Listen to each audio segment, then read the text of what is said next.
Welcome in to Locked On Knicks. I am Alex Wolf. He's Gavin Shaw, and we are breaking down the Knicks 113-104 loss to the Utah Jazz, first of a road back-to-back. But Gavin, first, we'd be remiss if we didn't bring up the latest trade deadline rumor during trade deadline week.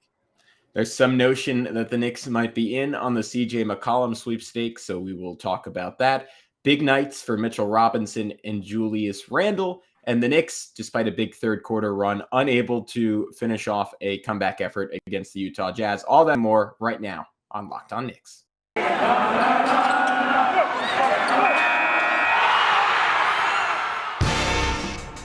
You are Locked On Knicks, your daily New York Knicks podcast, part of the Locked On Podcast Network, your team every day.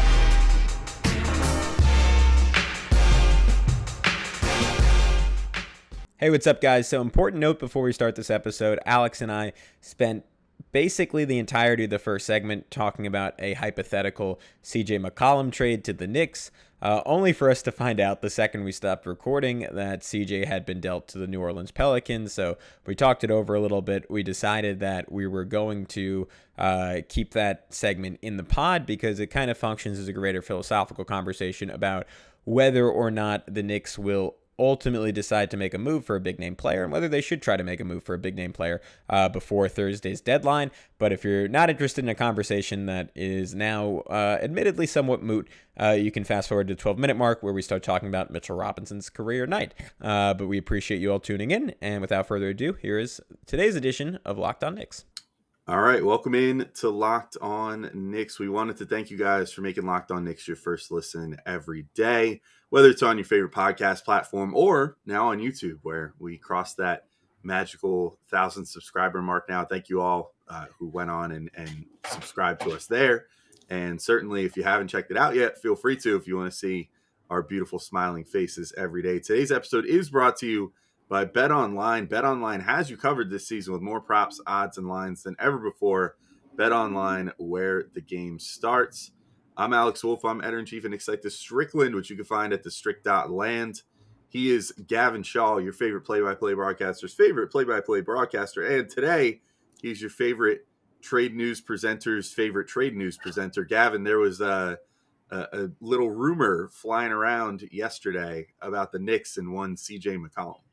Yeah, so the report from Mark Stein that the New York Knicks have interest in CJ McCollum, and here, I'll just read it out directly from Mark Stein. The most interesting trade scenario I heard all weekend: two rival teams say the Knicks are emerging as a legitimate trade suitor for Portland's CJ McCollum. The Pelicans, until now, have been most frequently mentioned as leaders of the McCollum chase. If another trade materializes for the Trailblazers after their Friday deal with the LA Clippers to send out Norman Powell and Robert Covington, this aggregated by Jonathan Macri. He noted that Ian Begley later followed up with his own report that opposing teams expect the Knicks to check in on CJ ahead of the deadline, and that New York has had internal discussions about McCollum ahead of last season's trade deadline as well. So, Alex, I don't know about you. My initial reaction to this is I don't think the Knicks are going to be able to outbid the Pelicans.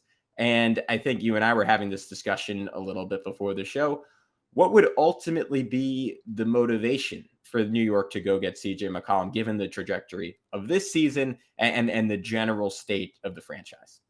Yeah, my first thing is I don't know how inclined I am to believe the Mark Stein report, to be completely honest, because even the way that he phrased it, he made sure to hedge that seriously. Like, two rival teams think that the Knicks are in CJ. It's like, all right, man, rival teams will say anything, this doesn't seem super concrete to me. But I guess that's where you have to get information sometimes with the Knicks because they're so tight-lipped at this point. As far as whether they would actually go for this, I hope they wouldn't.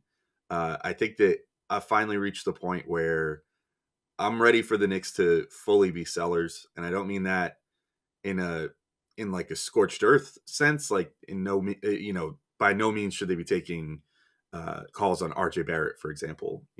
That's off the table at this point. And even, there was the reports about lots of teams have been calling about Emmanuel quickly and blah, blah, blah. Don't do that either, unless you have a really perfect deal that you can take for him. But as far as taking calls on Alec Burks or Nerlens Noel, or, if someone wants him, Evan Fournier, Kemba Walker, Julius Randle, even, if the right deal comes along. I think they should just be open to those sort of things now. Try to ship out as many of these veterans as they can at the trade deadline now, because they're 6 games under 500 now. I mean, we kept making comparisons to last season, all season long so far. And yet last season, I don't think they ever reached 6 games below 500. If we're being real, they're probably going to be 7 games below 500 after this Nuggets game tonight. I just don't think it's the right time to be looking at a guy like a CJ McCollum. Like, I think that he's a finishing piece. I don't think that he's, at this point in his career, a guy that you get and say, okay, like, we could be good in a few years with CJ. I think that his play is held up pretty well over the years. Statistically, he's doing pretty similar to what he's always done. I'm taking a look real quick. 20.5 points this year. He's shooting 43.5% overall, 38% from 3 on 8 attempts a game. I mean, that's a little down from where he's been at times in his career, but pretty close to, in general where he's been. So, like, he's good and that's awesome, but I just don't think he's going to do anything for you this year. And I don't know if I necessarily think, with him being 30, going to be 31 years old by next year, that's a guy that I want to pick up and be like, all right, we're going to like build around this guy and Julius Randle and RJ Barrett for a few years. And we gave up significant assets and got in a bidding war to do so. I'd kind of just rather let the Pelicans have their own misguided motivations for trading for him, like keeping Zion Williamson around, stuff like that, and sort of watch their world burn, hopefully, eventually, rather than have the Knicks make a move. But how do you feel about the whole CJ thing and where the Knicks stand right now as a team at the deadline?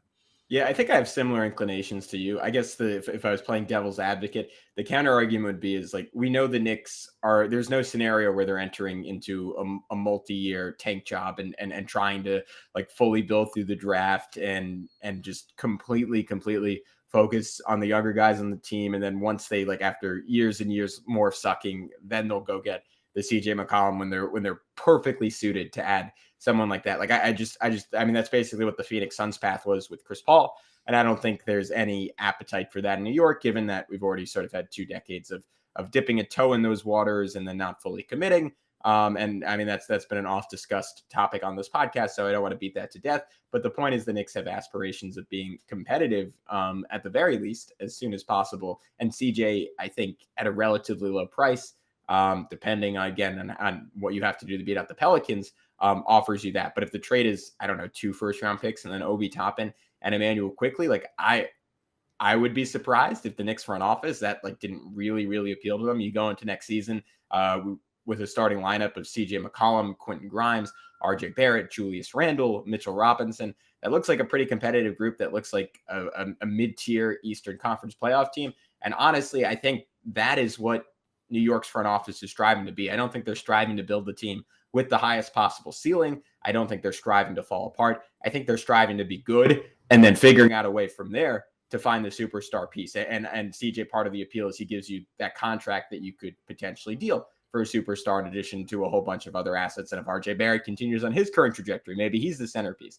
of that kind of trade. So it might be the Knicks thinking 2 steps ahead while also striving to be as good as possible both this year and in future seasons. I hear everything you're saying. I'm generally on the same page where I don't like making a move like that before your time. But at some point, if you're the Knicks, you got to sort of make the baby step to get good before you get very good. I mean, I look at a team like the Chicago Bulls that I think have been, I mean, wasn't that essentially their trade for Vucevic a year ago? It was to get pretty good. And then this offseason, maybe they got lucky, but they had essentially a perfect offseason. They fit all the pieces around that, and now they're very, very good. So I think that would be the Knicks model in this kind of trade. Yeah, I guess that makes sense. And, honestly, CJ, I think would on paper be like a perfect fit for how the Knicks have been playing with RJ and Randle lately, where I think RJ and Randle, like, as much as the Knicks have been struggling lately, they've only been struggling in the fact that they haven't been getting the wins on the ledger because they've been facing some pretty good teams. Maybe the Lakers aside, like, that was kind of embarrassing to end up losing that game eventually. But, like, the the fact is, like, they are playing better now. So if they can get a CJ and set some sort of a blueprint for next year of how to play, and then come into next year with a renewed vigor and a better plan and all that. Like CJ being a guy that can handle the ball but is also super comfortable off ball, that is not going to be like a total defensive liability, like a Kemba Walker and that sort of thing. I mean, that's pretty appealing as like your quote unquote starting point guard. Certainly better than like a Point Burks. It's sort of like the version of Point Burks that actually works, because he actually does have a little more of those like point guard skills that you're looking for if he is handling the ball, but is also perfectly good at deferring to RJ and Randle, if he's not going to be handling the ball. So I do get that. I think my only pushback on that again would be like, I don't like, it didn't seem like the Bulls really got into like a super bidding war, but then again, they did pay a pretty lofty price. I mean, they did pay a first round pick last year, and I think one more first round pick. Yeah, and Wendell Carter Jr., who, I mean, regardless of what you think of him, former top 10 pick. Yeah.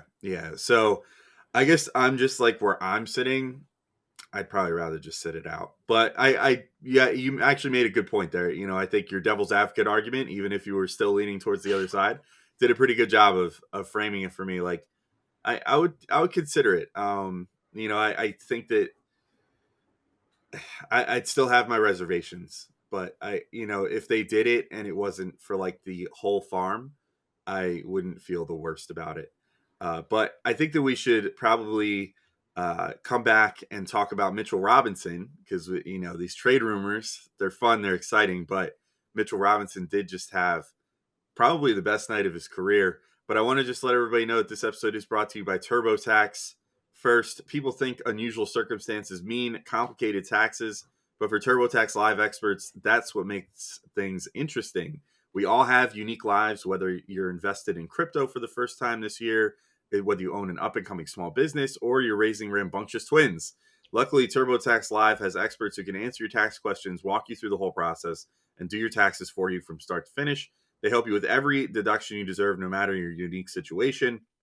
And you can talk to a TurboTax Live expert through your phone or computer without leaving your house. TurboTax Live experts are here to help you however you need. And if you need an extra hand your taxes off to them and they'll do it all for you. To TurboTax Live experts, an interesting life can mean an even greater refund. Visit TurboTax.com to learn more. You do your thing. They've got your taxes. Intuit TurboTax Live. And we're back to discuss the Knicks game. We sort of overshadowed it with that rumor, but it's an important discussion to have because, I mean, quite frankly, the Knicks, a lot is going to be decided by this coming Thursday potentially. So it's a lot to talk about. But of course, they had to hand us our busiest week of games in like 2 months, leading right up to the trade deadline. So we're going to talk about that too. And Gavin, there's a sort of a common story in this game. The Knicks went out to an early lead and then coughed it back up. And a large part of why they even got out to that early lead, I should say, and then they sort of drew back, and they were back and forth with Jazz for a long time until Donovan Mitchell kind of just turned it on late and buried them and ended the game. Really impressive performance by Donovan Mitchell. Although we, as we learned last week, can't say potential future Nick, or David Locke might pop out of nowhere and yell at us and call New York a trash city. He has access to our streaming channel where he can just join mid-show if he wants to. Yeah, he just pop in and be like, "What did I just hear? Did I hear Donovan Mitchell?" No, David, no trade. But Mitchell Robinson had the game of his life. He had, I believe it was 8 of the Knicks' first 13 points, ends with 19 points, 21 boards, which matched his career high, 2 steals, 3 blocks, shot 8 of 11, shot 3 of 6 from the free throw line, which was sort of a accomplishment on its own. Impressively, he had 10 offensive rebounds. I mean, I just thought this was, I know that it would have been way more fun to see him against Gobert here and see how he would have hung with, the guy that still I think we look at as like the ceiling comparison for him as far as a guy that he could potentially become someday. But I thought that, even against Udoka Azubuike and Hassan Whiteside, who Brendan Brown astutely noted, I mean, Whiteside past his prime at this point, but he has destroyed the Knicks in the past. Just been one of those guys that, has been able to have those like 25 rebound games against the Knicks and whatever. Mitch just thoroughly dominated whoever got put in front of him in this game. And those two guys are not small by any means. So even if you don't have Gobert, the Jazz did a pretty good job of finding like some Gobert lookalikes to a degree, guys that can stand in there and provide that big body presence that he does. And Mitch just looked far and away like the best center on the court. Yeah, he was incredible. I mean, to your point, 8-5 in the first 5 minutes of the game. It felt like he just came out on a mission. And I feel like, I don't know if it was Tibbs or maybe one of the players, but said, hey, you gotta, like, this isn't Rudy. You gotta go out and just destroy Azubuike. And Mitch was like, all right, bet. And he came out and did it. And what really stood out to me, I mean, beyond the rebounding, which was just voracious and dominant, and I think this game was the apex, like, culmination of Mitch's added strength while fully regaining whatever athleticism had deserted him earlier this season. Like this was the vision, right? This is what we were dreaming of all off season, like a night like last night. But even more than that, his defensive positioning, building off the Lakers games. Like I think this was maybe the best back-to-back defensive performances of Mitchell Robinson's career. And like, maybe I would need to go back to his rookie or sophomore year. Like, he could have had a 2-game stretch where he had 15 blocks or something. But even if he's not doing that quite to the same extent, we're just flying around and destroying shots, his intelligence on defense, like this is what I saw from him earlier last year that got me really excited. His ability to sit in a very, very uncomfortable position for any center on earth, particularly any center in the NBA, playing the pick and roll. The ball handler has beat the second defender, and you're in a 2-on-1 essentially. And you're fighting for your life at that point, right? You have to protect the lob. You have to stop the floater. You have to ideally stop the ball handler from coming right down the lane and getting a layup in your face while you're trying to block that lob.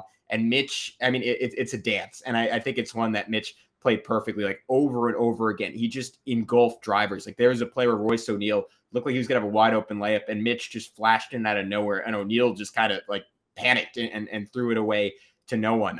He was picking off, like, literally just like intercepting passes in the pick and roll. Like, he got Mike Conley once. He got an inbound at another point in the game over the final 2-3 minutes when the Knicks obviously were just falling apart, and it felt like the team ran out of energy, and the Jazz were just killing them, swinging the ball around the perimeter, and the Knicks couldn't keep up. Mitch was the one guy, and to me, this was one of the most exciting things about Mitchell Robinson's performance, is that he played, I mean, he's someone averaging 25 minutes per game this year, played 36 minutes, pretty sure that was a season high for him, and held up down the stretch of it, right? Like in the fourth quarter, like, I was tracking basically every play he had. He had this great contest on Donovan Mitchell. It was the one that Alec Burks ultimately ended up blocking. I think it was Whiteside shot from behind. And he had another play where Bogey was driving in and looked like he was going to get a layup. And Mitch ended up basically like half stripping him, and it totally stalled out the momentum of that Jazz possession. So I mean, I just thought he was the reason. As good as Randle was offensively, and as for all the moments RJ had offensively in this game, Mitchell Robinson was the reason the Knicks had a chance, because for the most part, they got their ass kicked. And he was just so good defensively that he did enough to make up for a whole lot of mistakes across the board. Yeah, I think Macri noted this, that it was our buddy Jonathan Macri, Knicks Film School, noted that it was his career high, that he was going to hit it if he got inserted with 8 minutes left or something like that, and he got back in the game with 10 minutes left. So I think he set a new career high in minutes, which, yeah, to your point, I thought maybe he and everybody looked a little gassed down the stretch, but I think he held up just fine. Like, he wasn't noticeably more gassed than anybody else. Let's put it that way. And there was sort of like this weird breakneck but terrible pace to end the game, where like the teams were running, but they were making tons of mistakes each, and it was just really ugly basketball. So, I think that's what kind of tired everybody out down the stretch. But yeah, to your point, like his defensive dominance was really stand out in this game. That I think the highlight, if you're just talking about pure like Sports Center material, he picks off that inbound pass that you mentioned, and then gets it to RJ Barrett, runs the whole length of the floor, and gets a reverse alley-oop down the other end. It was very, dare I say, Porzingis-esque. It reminded me of the plays that he used to do, where he would, get a block or some sort of defensive play and then just sprint the whole length of the floor and catch a lob down the other end. And we've seen Mitch do that at times in his career too. But that was sort of the play that KP made famous as a Knick. And then, yeah, I'm in agreement with you. Like, he really changed the game defensively. He had Donovan Mitchell scared, like, for his life. And, it was funny as we were watching this, I realized, David Locke the other day had said, oh, the Jazz, or he was like, what do you do if you have a defender that you don't want on your player? You generate a switch. And I was like, oh, no wonder that comes so second nature to you. But we had to think about it for a second because we never see it happen. But the Jazz do it every single possession, where they generate a switch to try to get a different defender on somebody. And that's what they kept doing with Mitchell. RJ was trying to take the task of guarding him. And the Jazz just said, no, we're going to get a switch on you every single time. And the Knicks, it seemed, had sort of conceded that and knew that that was going to happen. So they said, all right, well, if they want to generate the switch off RJ, we'll just have RJ switch. We'll have Fournier get on to him or whoever. That was allowing Mitchell to get in somewhat often, though. But Mitch did a good job of reading those situations. And, like, Mitchell probably could have had quite a bit more points than what he ended up with, which was a robust 32 on 50% shooting, even though he shot 2 of 10 from 3. I mean, he could have potentially had more had Mitch not read some of those situations as well as he did and snuffed them out before he had a chance to score. Because, I mean, he sent Mitchell packing once.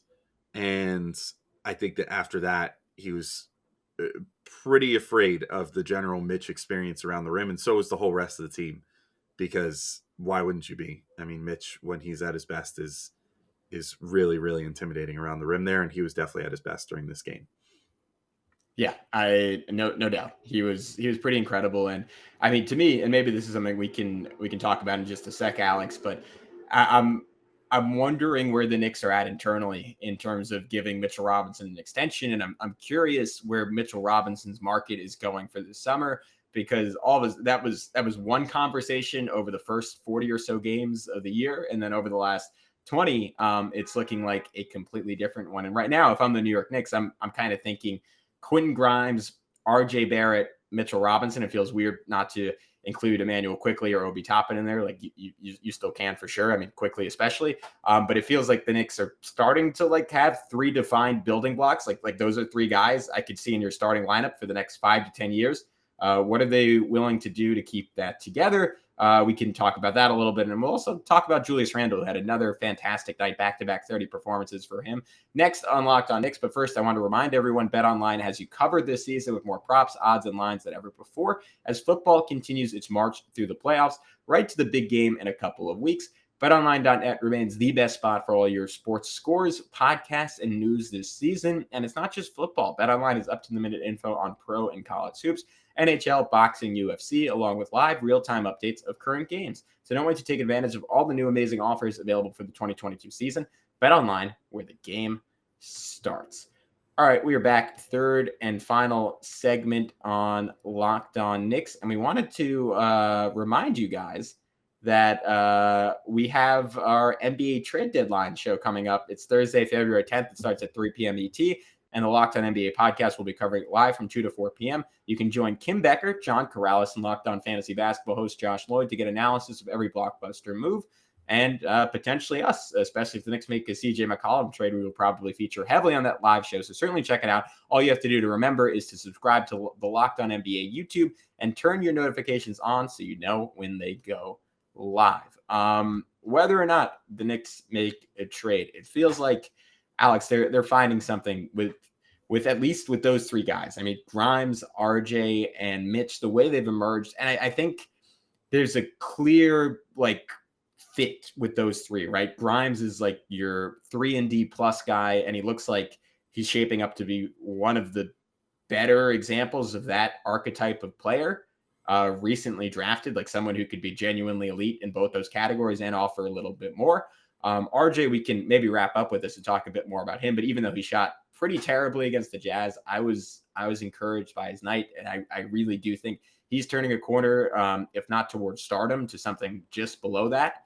And Mitchell Robinson, all of a sudden, like he seems like, I mean, exactly what we were hoping for coming into this season, like your ideal, like protect the rim, run to the rim center. You can question whether next to Julius Randle, that is the perfect long-term setup in New York. You can also question if Julius Randle is a long-term piece in New York at that point, and whether maybe the Knicks will prioritize Mitchell Robinson when designing the rest of the roster. This is a bigger conversation. It's not one we have to spend the rest of the episode on, but it was something that the gears in my head started turning with how Mitchell Robinson has played lately, and particularly with how he played tonight, because that was just not how I thought about him earlier this season. I thought he was a goner.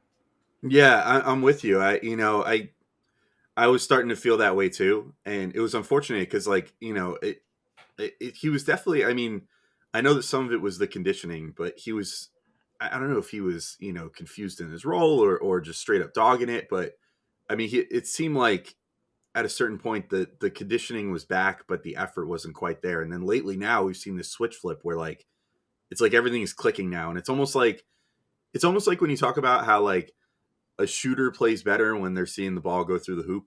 It's like Mitch is seeing the ball go away from the hoop on his hand, and now all of a sudden it's like he's got this new vigor, and is like, you know what, I am probably the best defensive player on the court right now, and I can influence whole games by myself, and like that's finally all clicked with him, and he's now finding like the best version of himself. I'm with you, with what you said. It's going to be interesting to see what his market is now, because I really thought that for a while I was like, man, I hope he's not even asking for the for like the Robert Williams contract at this point, because I don't think that he's going to get it. And now I'm thinking like, man, he might get that and then some if he keeps up this level of play throughout the rest of the year, because he looks great. And obviously the Knicks are going to have some tough matchups with some of those teams with really good centers coming up still. So those will be big tests for him, and probably be good litmus tests for like how much should you actually pay this dude. Doing it against guys that aren't like Udoka Azubuike and stuff like that. It's a little better competition, going forward. But I think that he's playing himself into a bigger contract. And I do think, to your point, they might have some real building blocks here. And I'm not willing to. I mean, I know you said you weren't like intentionally leaving out Quickly or Toppin, but I think that those two look pretty great too. Like even in this game where they kind of struggled, like I thought that Obi still was, he's always kind of providing energy. He did get a really quick hook in this game, so we didn't get to really judge him that much. But if the Knicks would like say decide to move on from Randle in whatever deal, I wouldn't be heartbroken about it, because I do really feel like Obi, if you actually build something around him, could be a lot more useful player than he is now, and he already is a super useful player. And then Quickly, I think he's still figuring things out. I do still worry about his jump shot a little bit, but I think he's just going through an overall slump right now. But I do think the young core is looking pretty good. I mean, to take things sort of full circle before we get into some of the other minutiae from the game, like I think that how good the young core has looked, it definitely also leads into that. Like, I don't want to be a buyer at this deadline. I don't know if I necessarily want to give up even one of these guys for like a CJ McCollum, because I just don't know how worthwhile that is when they've actually all looked really good and they're all really young. And I think that there's really something here that's worth building towards. So, yeah, to take it full circle, that's kind of where I'm at on all those guys. But I don't know if you want to respond to that, or if you want to just start getting into some more stuff in this game, because there's certainly more to talk about. But yeah, I'm feeling pretty good about the team right now. Like for the long term, obviously this year I'm starting to reach a point where I think things are kind of a lost cause. But for the long term future, I think things are looking pretty good. Yeah, I'm on the same page. I want to talk Julius Randle, because he's a guy who very much as of a week ago was not part of the Knicks' long-term future, at least in our minds, and has responded with his best play of the season. Like this looked like 2021 Randle last night. I mean, 30 points, 6 boards, 5 assists, 10 of 12 from the field, 8 of 12 from the free throw line. That was a number that really stood out to me. Did have 5 turnovers, did have some of those like head scratching isolations that stalled out momentum when the Knicks were really rolling. Like at one point, just took like a pull-up 26-footer at the start of a possession, which made me sort of nauseous. But that's not really what I want to focus on, because I think, again, he made every effort to play the right way. And as much as Mitch set the tone, I think Randle was at least as significant of a component of the Knicks' hot start. He was at least as significant of a component of the 24-2 run that gave the Knicks control of this game in the third quarter. And he made plays in the fourth that gave the Knicks a chance, even if they couldn't quite pay it off. But I mean, just going from like the get-go of this game, like immediately it felt like the Lakers game all over again. Like I was getting deja vu down to how it finished, but like a hard push in transition that ended up getting the ball to Burks and then to Mitchell Robinson for the jam. Then threw it ahead to RJ to get him an and one layup. Him and Fournier again had their little like dribble handoff dance working to perfection. Like it set up a three for Evan in the first quarter and another long one for him in the fourth. And then I love the way, I mean, I mentioned the 12 free throws. It was because he was just repeatedly attacking Bogdan Bogdanovic off the dribble. And that's how you make a team like the Jazz. Again, like the reason the Jazz can generate so many switches and why David Locke was going off about how incredible their offense is. It's because they play 4 out around a rim running center, right? And that's basically impossible to stop. But the flip side that occasionally hurt the Jazz in the playoffs is that leaves you vulnerable defensively, especially if the team has a bulldozer, a power forward. And I love that Randle, like he didn't really let Bogdanovic off the hook, right? He wasn't settling for step back after step back after step back. He was going right at them. He was going right at Hassan Whiteside. He even got a foul running pick and roll in this game. I mean, I thought the possession of the game, and I'll throw it over to you, Alex, to talk a little bit about your thoughts on Randle. He drew 4 defenders attacking the middle of the floor, kicked it out to RJ. RJ beat a hard closeout, I think, from Conley. And then the defense was like scrambling to get over to RJ. And then RJ kicked it to the opposite corner. Evan Fournier had a wide open 3. And in that moment, I just sort of sat there and like kind of gave like a little like sad smile to myself and was thinking, that's what I thought the Knicks offense was going to be this entire season. That was the vision this offseason, right? Randle drawing multiple defenders. And then with Kemba and Fournier and an improved RJ, you could actually leverage that extra attention into an offense that I thought was going to be top 5 to 7 in the NBA. Obviously, it hasn't worked out that way, but it's so cool to see Randle finally playing this way. And when he does, you see how much easier life gets for everyone else on the court. Yeah, I'm with you. I mean, it's it's a shame that the Knicks couldn't have found this level of play much earlier in the season when things were way more on a platter for them. You know, as far as that early season schedule, if they could have padded their honestly, all it would have taken is a few games, a few, low effort games to go the other way. And we could be talking about, okay, the Knicks are 6 games above 500 right now, but with a really tough schedule ahead. What should they be willing to part with for CJ McCollum at the trade deadline, to make this final push for the playoffs? And Randall's been a huge part of that. And look, I'm still not completely against the idea if his effort is going to potentially be waning like this, where it comes in fits and spurts. But like with how he's been playing lately, yeah, it does make me think like, wow, good thing the Knicks locked this guy up on that affordable contract for how well he can break down the defense and pass out of doubles and, all this other stuff that he was doing in this game. It's just like, it kind of boggles the mind a little bit where you just look and you're like, where has this been the entire season? And if this were here earlier, if you were playing the same way earlier and consistently, then, things would be a lot better. And now, of course, you could say the same, I guess, like there were extenuating circumstances, it seems like, with the sicknesses and whatever. You could say the same of like, well, maybe if RJ was playing this good the whole season, then Randle would be playing this style the whole season and their symbiosis would have kicked in sooner and, whatever. So maybe it's a double-edged sword there. But yeah, in the season where everything has gone wrong for the Knicks so far, things are definitely going right on like the Randle and RJ front lately. And I have really been liking what we've been seeing out of Randle. And like if the trade deadline passes and he is still on the team, I really do hope to see this level of play from him for the rest of the year, win, lose, or draw, along with RJ Barrett, and start laying that foundation for something greater going forward. But I wanted to real quick touch on, a couple other pretty good performances in this game. I'll let you decide where to go from here, but like Evan Fournier, 16 points, 5-12 shooting, 4 of 8 from deep. I don't know how much there is to say about Fournier in this game, but I thought he did have a good game. It's just sort of one of his better games, like most of his better games this year, where he just sort of plays within himself, lets the offense come to him. He didn't force anything, made a lot of nice spot up attempts from 3. That was good to see. Cam Reddish got, I think, his most extensive minutes of the year in this game as well. He's maybe the guy I want to focus in on a little more. I'm a smidge I don't know about worried, but I feel like we saw some of the worst tendencies that we were told about from him kind of show up in this game. And I thought maybe he was trying a little too hard to sort of prove himself. I guess I would be too. If you get traded to a team for a first round pick and then you've been glued to the bench for 3 weeks, I wouldn't totally blame him for being like, oh, I got to do something to show out, to show that I belong here and that I belong in this rotation. And without Quentin Grimes and without Kemba Walker, he managed to get 15 minutes for himself, for better or worse, in this game. In those 15 minutes, and I feel like this is somewhat accurate, ends up a team worst minus 21.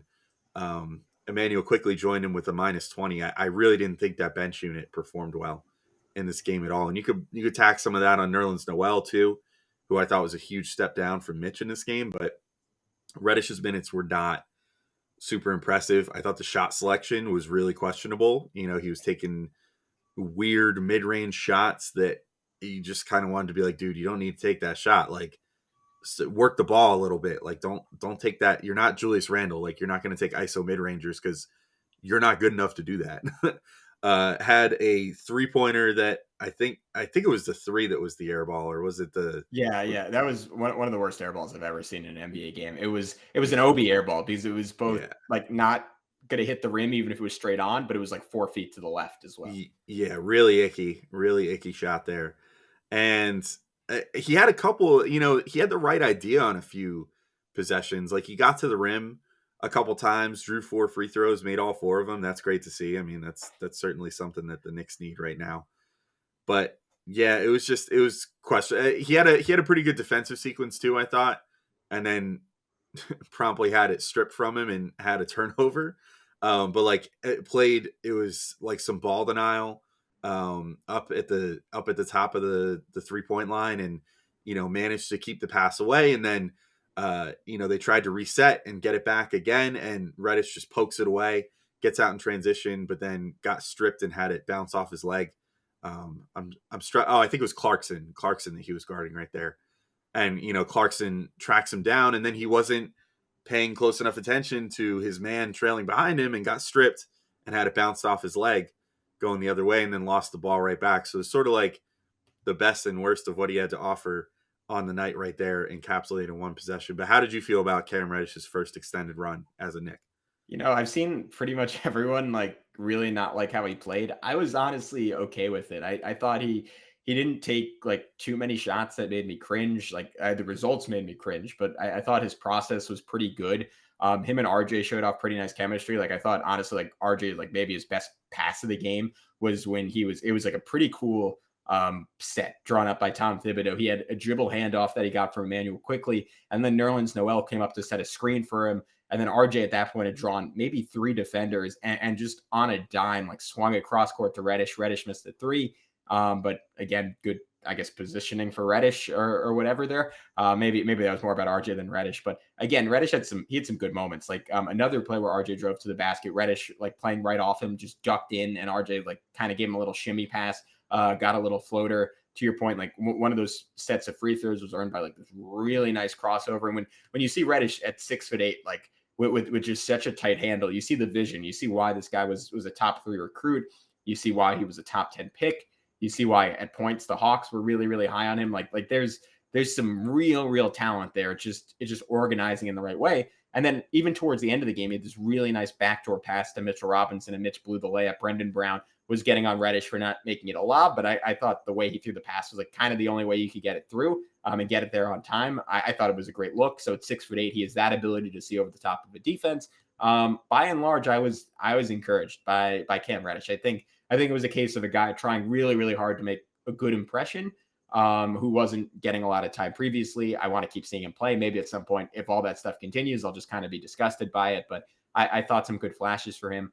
Evan Fournier, to your point, I just thought defensively he was pretty deplorable at the start of this game, where like Bogdanovich was just bodying him over and over again. And in general, that's what sort of killed the Knicks. It was that they couldn't guard the Jazz once they got into those switches. I mean, Donovan Mitchell was just torching Alec Burks throughout the second quarter. But anyways, I'll wrap up this diatribe by saying, and maybe we could wrap up the pod on this. I thought RJ Barrett, despite poor shooting, had a pretty darn good game again. Like a lot of his misses turned into Mitchell Robinson dunks because he was drawing multiple defenders. He finished this game with 6 assists. It could have very easily been 8 or 9. A bunch of guys missed shots off of really good passes that he had, and then just some of the tough shot making in this game. That like nasty behind the back move where he just ditched Donovan Mitchell in semi transition and then hit a mid ranger, hit another like really slick like fadeaway over Bogdanovich. I just thought his confidence was really there, Alex. I thought his process was really good. This was like another building block game for RJ, and to me indicative of the fact like even on a night where his shot wasn't totally there, he's finding ways to make a real positive impact, and that's the next step for him. Because throughout his career, he's been as good as his shot has been. Yeah, I don't have anything really to add on RJ there. I think that's a good note to wrap up on for today. So thank you for listening to Locked On Knicks. We'll be back with plenty more episodes this week. Certainly, we'll have probably more than your average 5 this week. We got a few more game recaps to get to this week. Of course, the trade deadline coming up. So lots of great stuff to get into. Thank you all for listening. We'll talk to you many more times this week. Peace out, everybody. Talk to you all soon.